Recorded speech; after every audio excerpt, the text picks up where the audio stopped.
Bismillahirrahmanirrahim. Assalamualaikum warahmatullahi wabarakatuh.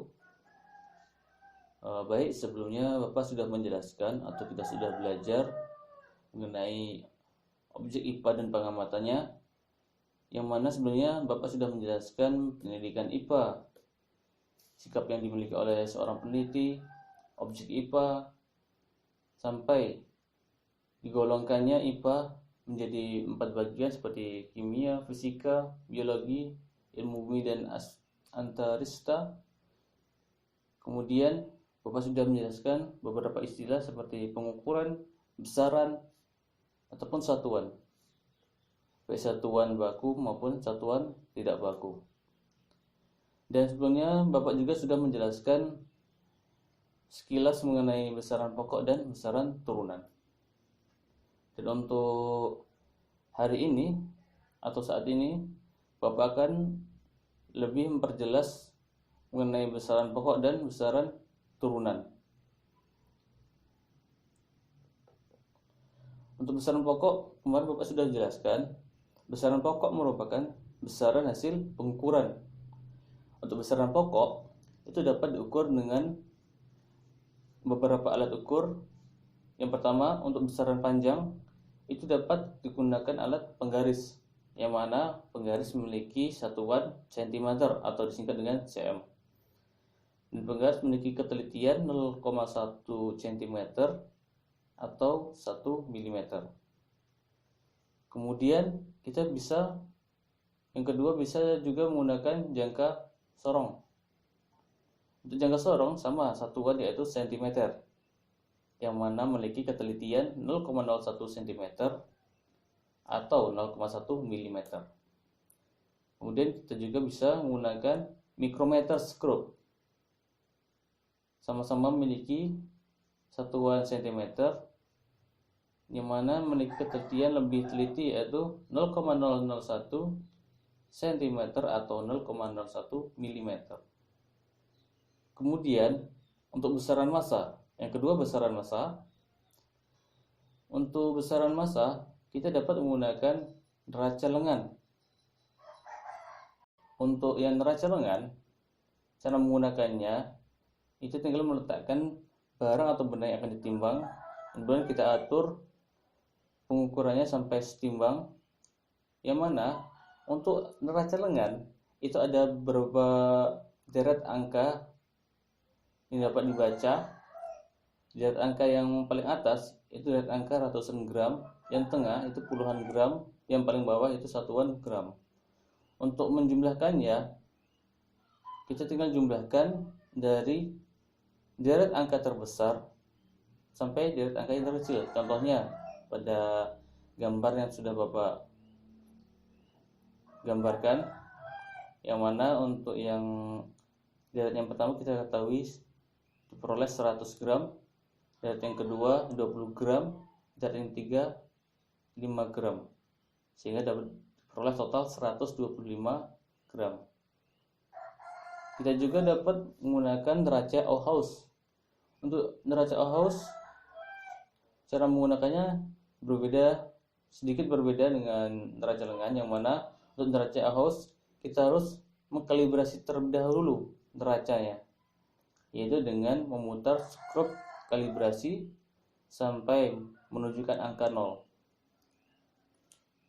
Setelah dikalibrasi, kita baru meletakkan benda atau barang yang akan ditimbang. Setelah diletakkan bendanya, langkah yang ketiga itu kita harus geser beban geser atau pengaturan pembacaan sampai setimbang. Untuk deret angka hasil penimbangan itu ada 3 deret juga, namun sedikit berbeda. Untuk deret yang paling atas untuk neraca Auhaus itu puluhan gram. Untuk yang deret yang kedua atau yang tengah itu ratusan gram. Untuk yang paling bawah atau deret paling bawah itu sama, yaitu satuan gram. Cara menghitungnya atau cara menjumlahkannya itu sama, dengan neraca lengan, yang mana kita jumlahkan dulu dari yang terbesar, dari angka terbesar sampai dari angka yang terkecil. Kemudian besaran waktu. Besaran waktu kita bisa menggunakan jam tangan, jam dinding, ataupun stopwatch. Untuk waktu kita harus mengetahui beberapa yang harus kita ketahui. Yang pertama, untuk satu harinya itu sama dengan 24 jam. Sedangkan 1 jam itu sama dengan 60 menit. Sedangkan 1 menit sama dengan 60 detik. Kemudian besaran turunan. Besaran turunan merupakan besaran hasil kali atau hasil bagi besaran antar besaran. Untuk mengukur besaran turunan, itu ada beberapa alat yang dapat kita gunakan. Yang pertama, untuk besaran luas, itu kita bisa menggunakan left area meter. Left area meter itu termasuk alat yang cukup canggih, yang mana kita bisa langsung mengetahui panjang dan lebarnya, sehingga kita tinggal menjumlahkan panjang dan lebarnya, atau dapat kita ukur luas dari benda yang diukur.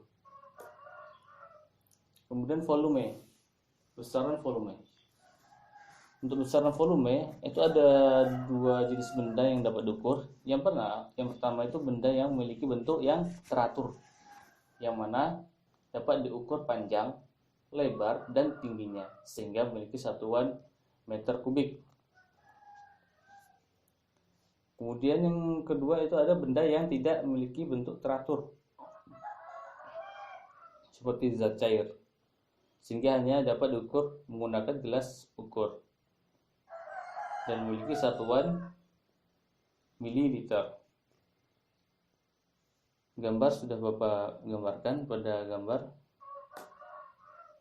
Kemudian untuk besaran konsentrasi larutan. Untuk mengukur konsentrasi larutan itu menggunakan rumus, yaitu rumusnya konsentrasi larutan sama dengan massa zat terlarut dibagi volume pelarut.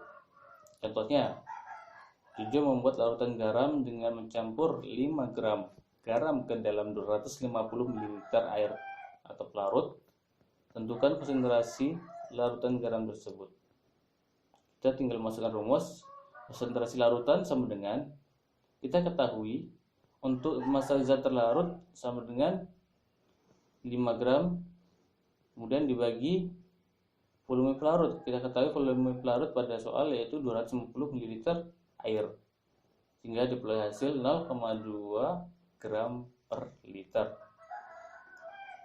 Kemudian untuk besaran laju pertumbuhan, untuk mengukurnya kita menggunakan rumus, yaitu laju pertumbuhan sama dengan tinggi akhir dikurang tinggi awal dibagi waktu. Contohnya, tinggi tanaman kacang hijau di minggu 2 cm, pertumbuhannya di minggu kedua adalah 4 cm. Berapakah laju pertumbuhan tanaman kacang hijau tersebut? Kita tinggal memasukkan rumus. Laju pertumbuhan sama dengan tinggi awal, yang mana tinggi awal kita sudah ketahui yaitu 4 cm dikurang tinggi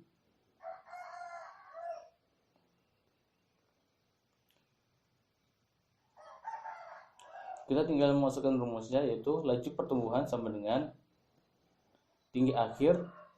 Untuk tinggi akhir kita ketahui yaitu 4 cm dikurang tinggi awal, diketahui pada soal yaitu 2 cm dibagi waktu, yang mana waktu kita sudah ketahui membutuhkan, yaitu yang diperlukan atau yang digunakan yaitu 2 minggu. Tinggal masukkan sehingga diperoleh 1 cm per minggu.